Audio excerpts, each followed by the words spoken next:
Ons begin met 'n splinter nuwe reeks hier op Homebase en ons verwelkom al ons Homebase kykers. Mag julle die tydjies saam met ons geniet.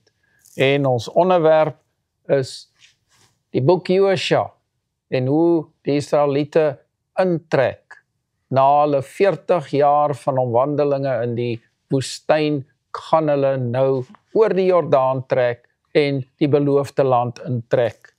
En dis opgewonde.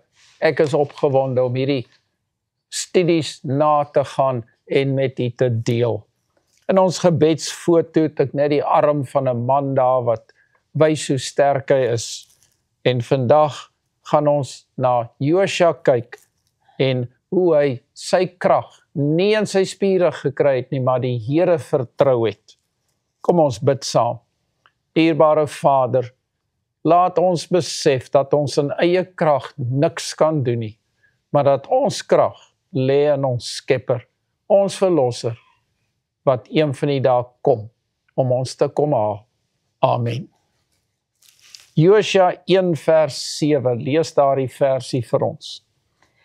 Wees net baie sterk en vol moed, om nougeset te handel volgens die hele wet, wat Moses my knegt jou beveel het. Wyk daarvan nie regs of links af nie, sodat jy met goeie gevolg kan handel, oral waar jy mag gaan. Hierdie is goeie raad aan Josua. Wees sterk en vol moed. En hy moet handel volgens die hele wet van Moses. Nou het Moses die 10 gebooie vir hulle gegee. Was hy die oorsprong van die 10 gebooie? Nee. Wanneer ons lees van die gebooie van Moses, dan verwys dit na die gebooie wat hy van God gekry het. Dis net God wat die gebooie kan maak en dit kan deurgee vir sy dienaars hier op aarde. En het sê, moenie daarvan links of regs afwyk nie. Hoekom nie? Want die gebod van die Here, sy 10 gebooie, is behoudend, beskermend, en dit gee vir jou vreugde, wanneer jy daaraan voldoen. Nie as 'n lys moedse moenies nie, maar as 'n krag wat vanaf God werk, omdat jy lus het om hom te dien. Nou kom ons vra onsself af vandag. Wie is Josua? En dan vra ek vir u, hoeveel jaar gaan u studeer aan 'n universiteit? Kom ons sê, om 'n graad te behaal.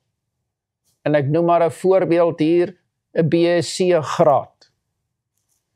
Of 'n BA graad. Jy gaan ten minste 3 jaar moet studeer.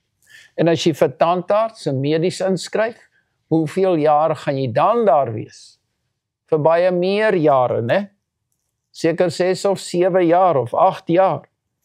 En as jy in die besigheidswêreld wil ingaan, ook 'n hele paar jaar. Of 'n advokaat of wat ook al, dan moet jy hierdie tyd aan universiteit bestee. En dan kan jy mense beïnvloed en jou werk doen. Dalk duisende mense, dalk honderde duisende mense, wat jy dan beïnvloed, deur jou kennis, deur jou werk getrou te doen. Nou vra ek myself af, waar en aan watter inrigting het Josua gaan studeer? By watter universiteit was hy ingeskryf? En dan sê jy iemand vir my, nee, hy was nêrens nie. Hy was net Moses se handlanger. Hy het Moses se sokkies gewas, hy het sy bed opgemaak, hy het vir hom kos gemaak. En dis al wat Josua gedoen het. Hy was Moses se bediende gewese knegt. En hoe lank het sy opleiding geduur? Josua se opleiding was 40 jaar lank. Nie 7 of 8 of 10 jaar soos aan ons universiteite nie. Hy het vir 40 jaar lank het hy vir Moses gehelp en was hy sy knegt gewees. En elke dingetjie wat Moses ervaar het en gedoen het, die boodskappe wat hy van God gekry het, terwyl God met Moses gepraat het, was Josia daar. Hy was by hom en hy het alles gehoor, alles meegemaak en die Here was besig om deur Moses boodskappe te gee om sy kinders uit Egipte land te lei in die 40 jaar tot by die Jordaan. Maar hy was ook besig om Josia op te lei vir 40 jaar, sodat hy aan die einde van sy lewe, dis nou Moses, vir Josia kon agterlaat, wat net soos hy sou optree, want soos Moses gegroei het, soos Moses God leer ken het, het Josia hom ook gegroei en hom God leer ken. En dit was my baie interessant. Moses het vir 40 jaar die skape opgepas van sy skoonpa.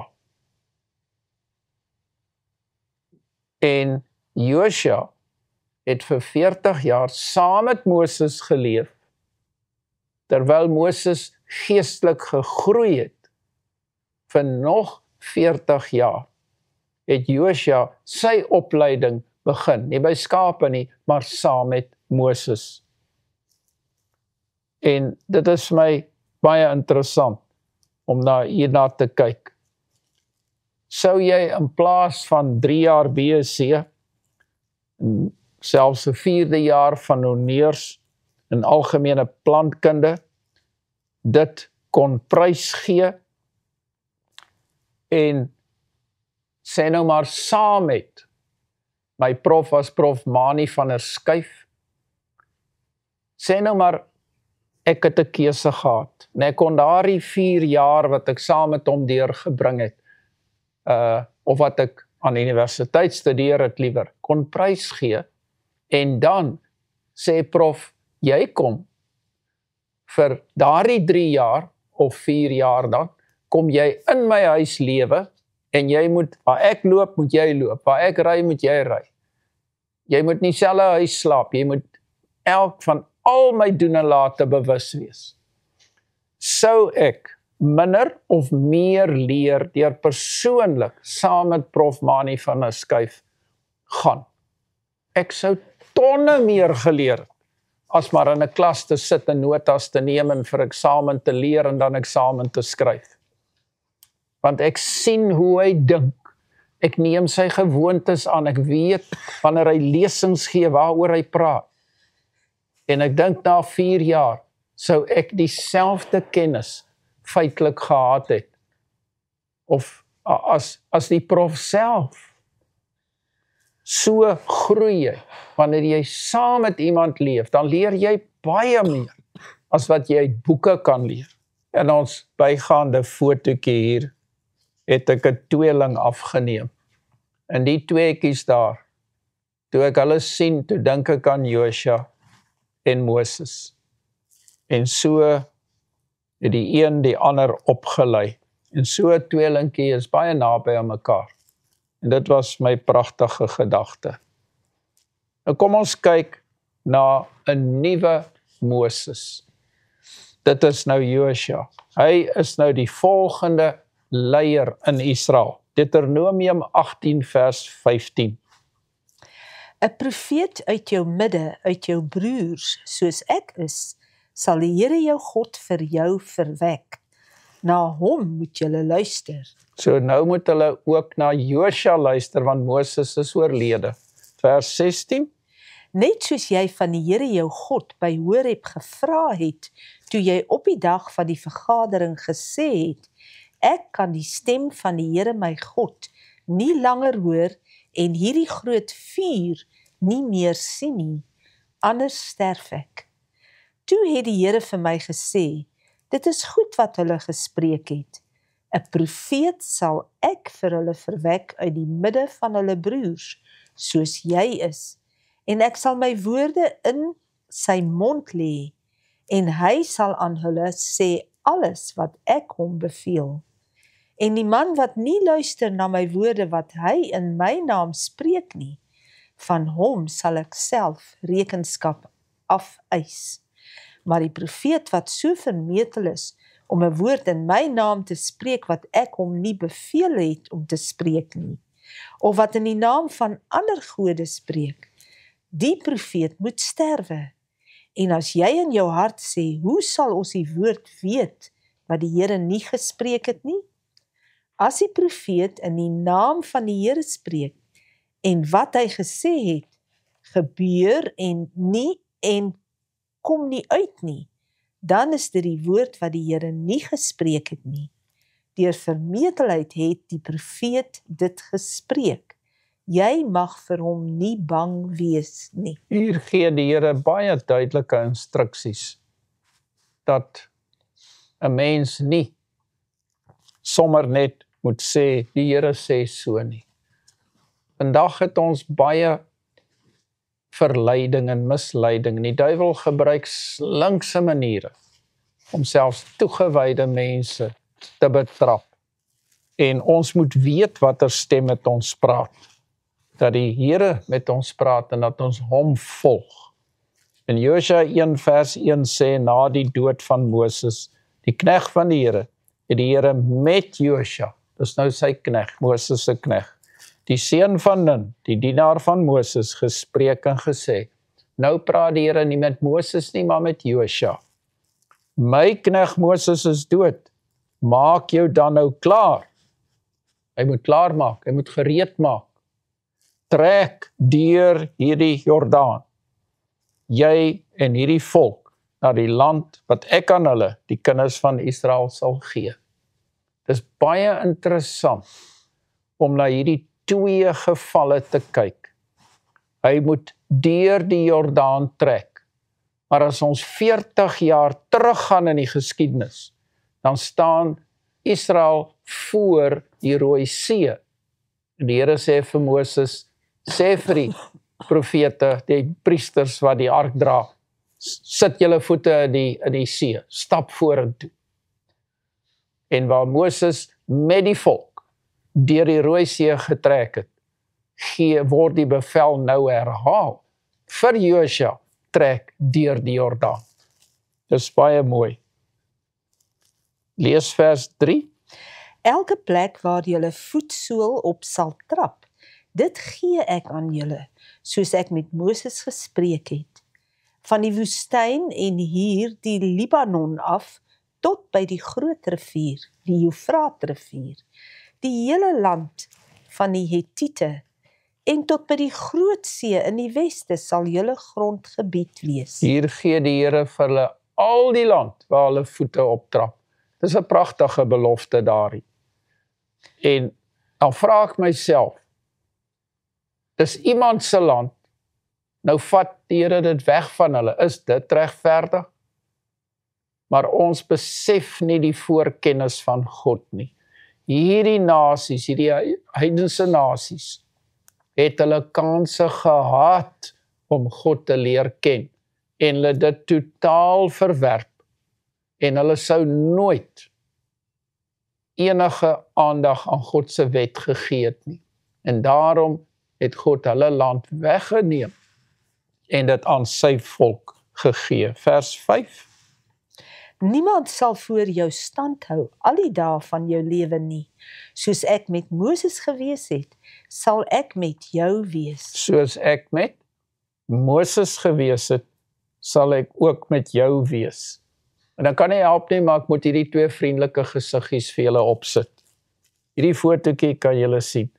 Daar's nie 'n verskil tussen hulle twee nie.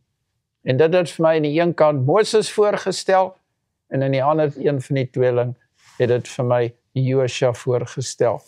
Net soos die Here met Moses was, so gaan hy ook met Josua wees. En hy gee vir hom hierdie pragtige beloftes. En hy sê, ek sal jou nie begewe en jou nie verlaat nie. Kragtige beloftes. Vers 6. Wees sterk en vol moed, want jy sal hierdie volk die land laat erwe wat ek hulle vaders met 'n eed beloof het om aan hulle te gee. En hulle vaders was? Abraham, Isak Isak en Jakob. en Jakob. En God hou sy beloftes. En hy sê, hy sal dit aan hulle gee. Vers 7. Wees net baie sterk en vol moed om nougeset te wandel volgens die hele wet van Moses, my knegt, jou beveel het. En dis nie Moses se wet nie, dis God se wet. Ja, wat Moses, my knegt, julle beveel het. Wyk daarvan nie regs of links af nie, sodat jy met die goeie gevolg kan handel, oral waar jy mag gaan. Met ander woorde, as hulle getrou aan God se woorde is, as hulle getrou is aan sy gebooie, die gebod wat hulle by Sinaï gekry het, dan sal dit goed gaan met hulle. Hulle sal vrede, vreugde, geluk hê en hulle sal veilig wees. Vers 8. Hierdie wetboek mag nie uit jou mond wyk nie, maar bepeins dit dag en nag, sodat jy nougeset kan handel volgens alles wat daarin geskrywe staan. Want dan sal jy in jou weë voorspoedig wees, en dan sal jy met goeie gevolg handel. Het ek jou nie beveel nie, wees sterk en vol moed. Wees nie bevrees of verskrik nie, want die Here jou God is met jou, oral waar jy heen gaan. Nou hier word dit keer op keer herhaal. Wees sterk en vol moed. Weer 'n keer, wees sterk en vol moed. Wees baie sterk en vol moed. Dit word herhaal. God se beloftes is vas. Hy gaan nie van gedagte verander nie. En hy gee hierdie versekering vir Josua, sodat hy met krag in God se naam kan optree. Dis vir my pragtig hierdie. Eksodus 33 vers 11. Dan spreek die Here met Moses van aangesig tot aangesig, soos 'n man met sy vriend spreek. Daarna gaan hy na die laar terug, maar sy dienaar Josua, 'n jong man, die seun van Nun, het hom nie uit die tent verwyder nie. Nou hier is so 'n terugblik waaraan Josua dink, toe hulle die tent opgeslaan het, nie die tabernakel nie, 'n tent buitekant die laar, nie in die middel van hulle laar, soos wat die tabernakel gebou is nie, maar voor die tabernakel gebou is, het hulle 'n tent daar buite opgeslaan, aan die kant van die laar, en dan het al die mense geweet, wanneer Moses soontoe stap, dat hy met God gaan praat, en mense kon ook daar uitvind wat God se wil was, en wanneer Moses weer terugloop, na die mense in die kamp toe, dan het Josua agtergebly, hy was by die tent, in die tent gewees, in God se teenwoordigheid, en Josua is so opgelei, om God se volk te lei. Wat sê Numeri 14 vers 6?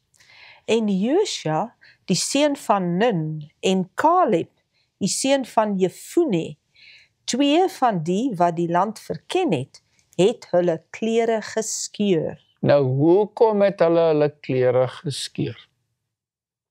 As ons teruggaan in die geskiedenis, toe hulle maar net 2 maande lank uit Egipte getrek het, toe kom hulle aan die grense van die land Kanaan af. En hulle stuur 12 spioene uit, een uit elke stam, sodat daar nie 'n stam kan wees wat sê ons is nie verteenwoordig nie. En hulle gaan, en 10 van hulle kom terug, en hulle sê dis 'n pragtige land, en die ander 2 sê dis 'n pragtige land, en die eerste 10 sê maar daar's reuse, en die ander 2 sê maar ons kan hulle oorwin, God se hand is sterk. En die volk luister vir die meerderheid. En dis hoekom hulle klere skeur. Hulle sê, God het dit aan ons beloof, laat ons voortgaan. Nee, sê die mense. Numeri 14 vers 30. Waarlik, julle sal nie in die land kom, waaroor ek my hand opgehef het, om julle daarin te laat woon nie, behalwe Caleb, die seun van Jefune, en Josua, die seun van Nun. En hier is 'n interessante vraagie vir u. Hoeveel van die 12 stamme se verteenwoordigers, van daai 12 manne, het oorleef die 40 jaar in die woestyn en die Jordaan oorgesteek. Net daardie 2. Moses self het nie ingegaan nie. Maar nou wil ek vir ons kykers 'n strikvragie vra. Dit was nou uit die 12 spioene. Maar almal wat 20 jaar en daarbo was, het in die 40 jaar in die woestyn gesterwe. Wat 20 jaar en bokant was toe hulle uit Egipte getrek het. Maar daar was nog iemand wat oorleef het. 3 van daai oorspronklike mense het oorgegaan oor die Jordaan. Die een se naam was Caleb, die ander een Joshua. Ek gee dit vir u vir huiswerk. Gaan soek bietjie die derde na. Dis maar net 'n interessante stukkie huiswerk vir ons mense. Numeri 14 vers 38. Maar van die manne wat die land gaan verken het Joshua die seun van Nun en Caleb die seun van Jefune in die lewe gebly. En wie het hulle in die lewe gehou? Die Here. Dit sê vir my dat wanneer ek negatiewe gedagtes dink, wanneer ek nie in geloof aan God se krag vashou nie, maar sê, ons was so sprinkane in ons eie oë, en ons was so sprinkane in hulle oë, ons kan nie ingaan nie, dan gaan daar moeilikheid kom. Dan leef jy nie baie lank nie. Fisies gaan jou liggaam agteruit. Kom ons kyk na die volgende foto. Hierdie foto het ek gekry op die internet. Dis nie 'n foto waar hy was beskikbaar in 'n ander vorm en lyk my die mense in daai land, gaan nie die land noem nie, het dit afgehaal van die net af. As jy baie mooi kyk, dan sien jy daar staan 2 hoë woonstelgeboue in die agtergrond. En in my gedagtes is die linkerkantste een Moses en die regterkantste een Joshua. Hulle staan. En wat sien jy hier reg in die voorgrond? Daar lê net sulke hoë woonstelgeboue plat op die aarde. En mens kan dit nie duidelik sien nie, maar die pilare, die betonpilare wat hulle in die grond geboor het, wat daardie geboue regop gehou het, steek soos penne hier onderuit reguit na ons toe. En wat gebeur het, daai grond het sag geword, en of die wind gewaai het, of wat weet ek nie, maar daardie gebou het heel omgeval, en nou lê hy plat. Ek het oorspronklik toe dit gebeur het, gesien hoe 'n man met 'n kruiwa loop, bo op daai woonstelgebou wat die plat lê voor jou, en hy tel tot by die verdieping waar hy gebly het, kom ons sê het was die 6de verdieping, en dan hou hy daar met die kruiwa stil, en hy klim by die venster in sy kamer, en hy haal al sy goed uit, en hy sit dit in die kruiwa, en hy loop weer terug. So het almal geval in die woestyn, omdat hulle nie op die fondament, op die rots Jesus gebou het nie. Maar Joshua en Caleb in die agtergrond staan nog op dieselfde grond regop, omdat hulle God ken. Lees vir ons verder hierso, Numeri 32 en vers 12. Behalwe Caleb, die seun van Jefune, die Kenesiet, en Joshua, die seun van Nun, want hulle het volhard om die Here te volg. En wat sê Numeri 27, vers 18? Toe sê die Here aan Moses, neem vir jou Joshua, die seun van Nun, 'n man in wie die Gees is, en lê hom die hand op. Nou, toe Moses sy hand op Joshua se kop sit, wat het dit aangedui, hierdie seremonie? Dat God se Gees, wat op Moses gerus het, nou oorgaan na Joshua toe. En hulle het dit goed geken, wanneer jy sonde gedoen het, en jy bring jou lammetjie daar na die tabernakel toe, dan jy ook die een hand die mes vasgehou en die ander hand op die lammetjie se kop gesit en dan het jy simbolies jou skuld oorgedra op die lammetjie wat gewys het op die lam van God wat vir ons sou kom sterwe baie jare later op die kruis. En so het Moses hierdie selfde ritueel gevolg en God se gesag oorgedra op Caleb. Numeri 1 vers 38. Van die seuns van Dan, hulle nakomelinge volgens hulle geslagte, volgens hulle families, na die getal name, van 20 jaar oud en daarbo, almal wat op kommando moes uittrek, of moet uittrek. Ja, so het daar net 3 oorgebly van daai manne. En Joshua en Caleb se name word hier genoem. Deuteronomium 31 vers 23.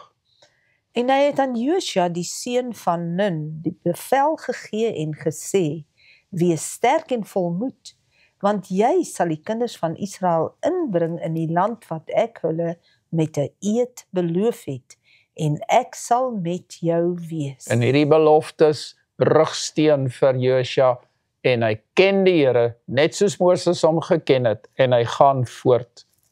Vers 9 van Deuteronomium 34. En Joshua, die seun van Nun, was vol van die gees van wysheid, want Moses het hom die hande opgelê, en die kinders van Israel het na hom geluister, en gedoen soos die Here Moses beveel het. So het die groot leier was God, en die Vader en sy seun, en Moses en Joshua, hulle was as skaduwees op hierdie aarde, wat daardie leierskap aan die mense sigbaar oorgedra het. En ek het gedink op weer een van my mooi fotootjies, ek is baie lief vir hierdie fotootjie van die vygie, te gebruik. Daardie 2 vygie blommetjies stel vir my God die Vader en die Seun voor. En Moses en Joshua soos die 2 skaduwees op die sand. Die skaduwees is maar 'n baie flou weerspieëling van daardie egte 2 vygie blommetjies. So sit hulle die Here se werk voort hier op aarde. En nou kom die Here en hy praat met Joshua en hy sê vir hom, trek deur die Jordaan, neem die stad, hierdie stad Jerigo wat hierdie geweldige mure het, dubbelmure het hulle uitgevind met die argeologie, neem dit in, verdeel en dien. Dit was hierdie werkwoorde, trek, neem, verdeel, dien. Die Here gee hierdie opdragte en hulle moet volg. Ons het reeds Josua 1 vers 3 gelees, maar lees dit weer. Elke plek waar julle voetstoel op sal trap, dit gee ek aan julle, soos ek met Moses gespreek het. Van die woestyn en hierdie Libanon af tot by die groot rivier, die Eufraatrivier, die hele land van die Hettiete, en tot by die groot see in die weste sal julle grondgebied wees. Niemand sal voor jou stand hou al die dae van jou lewe nie. Soos ek met Moses gewees het, sal ek met jou wees. Ek sal jou nie begewe en jou nie verlaat nie. In vers 6 sê, wees sterk en volmoed, want jy sal hierdie volk die land laat erwe, wat ek hulle vaders met 'n eed beloof het. Sien u uit na 'n erfenis op hierdie aarde, of sien u uit na ons ewige erfenis, wat jy nie kan vergelyk met die stukkie aarde of bankrekening of huis of wat ook al wat jy op hierdie aarde kan erf nie. Hebreërs 6 vers 17. Daarom het God, omdat hy nog kragtiger aan die erfgename van die belofte, die onveranderlikheid van sy raad wou toon, dit met 'n eed gewaarborg, sodat ons deur 2 onveranderlike dinge, waarin dit onmoontlik is dat God sou lieg, kragtige bemoediging kan hê, ons wat ontvlug het om vas te hou aan die hoop wat voorlê. 2 onveranderlike dinge. Wat is daai 2 dinge? Die eerste een is die belofte wat God gegee het. En nou lê dit vas met 'n eed, want God kan nie lieg nie.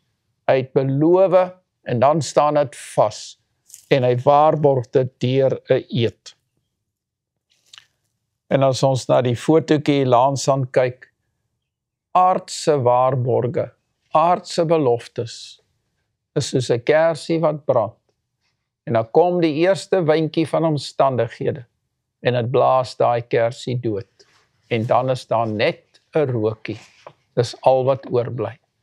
Daar is duisende der duisende hartseer verhale waar iemand se aardse erfenis deur een of ander skelmstreek deur die mat geval het. En dit wat op hierdie aarde gebeur is tydelik, maar dit wat in die hemel vir ons bewaar word, is 'n ewige erfenis van lewe. Kom ons kyk na hoofstuk 1 en vers 7. Dit ken daai bekende woorde nou, wees net sterk, baie sterk en volmoed. Want die Here sal jou weer voorspoedig maak, sê hierso in vers 8. En daai woordjie voorspoedig is, en ek kan hom nie uitspreek nie, is baie moeilik, is 'n spesiale woord wat sê jy sal voorspoedig wees. Jy sal nie verwelk nie, soos wat 'n blommetjie verwelk. Jy sal sterk staan. Vers 9 sê, het ek jou nie beveel nie, wees sterk en volmoed, wees nie bevrees of verskrik nie, want ek stuur 'n leer saam met jou? Nee, want die Here jou God is met jou, oral waar jy heen gaan. Ek kan nie 'n beter belofte as dit kry nie. En dan gaan ons na Efesiërs 6 toe. Wat sê Efesiërs 6 vers 10?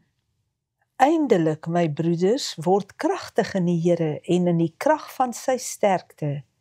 Trek die volle wapenrusting van God aan, sodat jy staande kan bly teen die liste van die duiwel. Nou, ek gaan jou daar onderbreek net vir 'n oomblik. Partykeer dan sê iemand vir jou, maar God het my teleurgestel. Ek bid nou al so lank en dit gebeur nie. Maar dis nie God se beloftes wat gefaal het nie. Dit is ons wat tekort kom, wat nie die volle wapenrusting aangetrek het, wat God ons gegee het nie. Ek dink aan die man wat by die bruilofsmaal gekry is, sonder sy kleed aan. Daardie kleed is voorsien aan hom, maar hy wou dit nie aantrek nie, was sy eie klere, sy eie geregtigheid aantrek. En dit is waar die probleem kom. Efesiërs 6 vers 12. Want ons worstelstryd is nie teen vlees en bloed nie, maar teen die owerhede, teen die magte, teen die wêreldheersers van die duisternis van hierdie eeu, teen die bose geeste in die lug. Daarom neem die volle wapenrusting van God op, sodat jy weerstand kan bied in die dag van onheil, en nadat jy alles volbring het, staande kan bly. Ja, nadat jy alles voorbring het. En dit sê, neem die volle wapenrusting van God op. Ons behoort 100% aan God, of ons behoort glad nie aan God nie. Toe Adam en Eva besluit het om God se duidelike bevel te verontagsaam, was hulle nie 10% of 90% skuldig nie. Jy's 'n oortreder of jy's gehoorsaam. En daarom moet ons vas staan, soos vers 14 sê. Lees dit vir ons. Staan dan vas, julle lendene met die waarheid omgord, met die borswapen van die geregtigheid aan, en as skoene aan julle voete die bereidheid vir die evangelie van vrede. Behalwe dit alles, neem die skild van die geloof op, waarmee julle al die vurige pyle van die bose sal kan uitblus. Ons ken hierdie gedeelte in Efesiërs 6 so goed. Maar moet dit nie net lees nie, oorpyns dit. Hierdie volle wapenrusting. Neem dit punt vir punt. Die eerste woord daar is waarheid, wat betekenis het. Die borswapen van geregtigheid. En dan is daar die skild van geloof. Dan is daar die helm van verlossing. Elkeen het sy plek in hierdie stryd. En vers 17. En neem aan die helm van verlossing en die swaard van die Gees. Dit is die woord van God. Terwyl julle met alle gebed en smeking by elke geleentheid bid in die Gees. En juist daartoe waak met alle volharding en smeking vir al die heiliges. Niemand het gesê dat die pad maklik gaan wees nie. En selfs vir die toegewyde kind van God is daar wanneer jy baie moedeloos voel en nie meer verder wil gaan nie of kan gaan nie of lus het om te gaan nie. Maar hy wat volhard tot die einde toe en aan God se beloftes in geloof vashou, sal oorwin. Niemand het gesê dit gaan maklik wees nie. As ons dink aan 'n dier wat God, kom ons sê, hoog gemaak het. Ek dink nou aan al die diere wat, as hulle langs mekaar staan, watter dier is die hoogste van almal? Wat sou jy sê, Rebecca? Die giraaf. Die giraaf, ja, die kameelperd. En in ons volgende foto sal jy sien dat selfs die ou kameelperd met sy lang bene en sy lang nek moet laag buik om water te drink. En so moet ons God se woord elke dag indrink en inneem.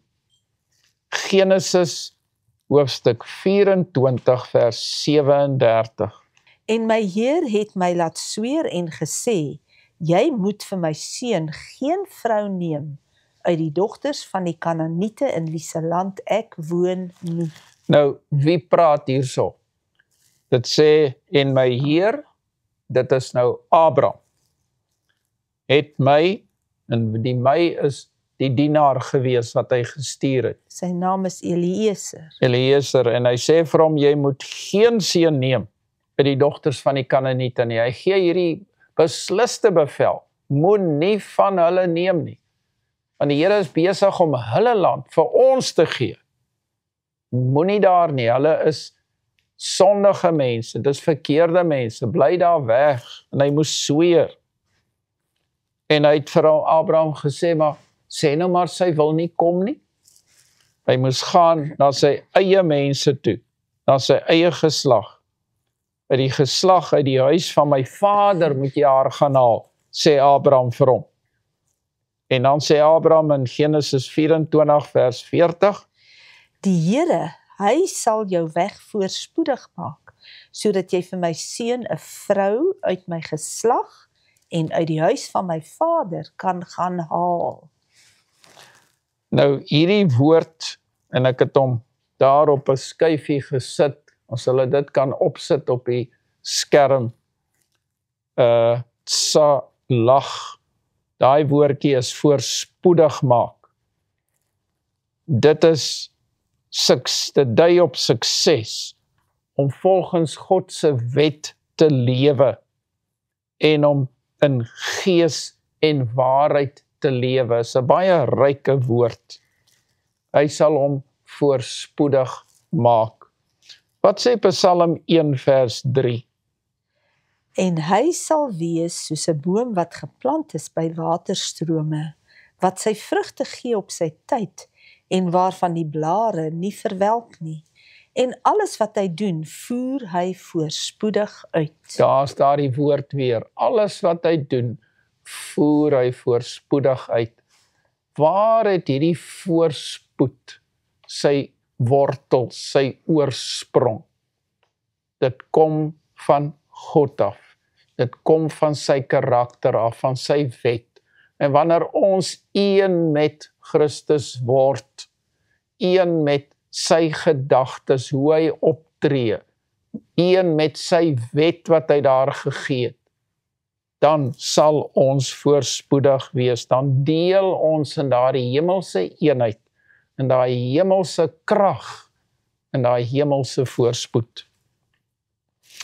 En dan sê Paulus hier in Romeine 3, vers 31, ons slotteks vir die dag.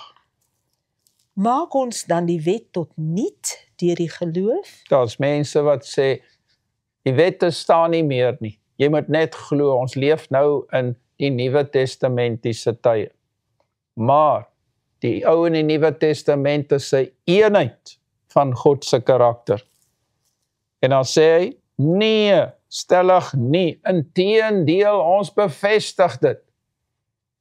As die Ou Testament die waarheid besit, dan lê die Nuwe Testament klem op daai waarheid. As die Ou Testament die beloftes van die Messias vir ons gee, vir in al die boeke, maar veral in die boek Jesaja, dan word dit bevestig deurdat Jesus kom en gebore word as Messias. En Openbaring vat dit so mooi saam en haal uit die Ou Testament baie tekste aan. Kinderoë in ons gebedsfoto. Wanneer ons soos 'n kind optree. En ons kan net onskuld sien in daai kind se oë. Daar is geen haat nie. Mag ons so diep kyk in die oë van ons Heiland en krag vind in daardie ouerskap, daai eenheid wat ons het met ons hemelse Vader. Kom ons bid saam. Dierbare Vader in die hemel, baie dankie dat U daar is vir ons, soos U daar was vir Moses en vir Josua. Mag ons vandag in U diens staan. Maak ons U hande en voete vandag. In Jesus naam. Amen.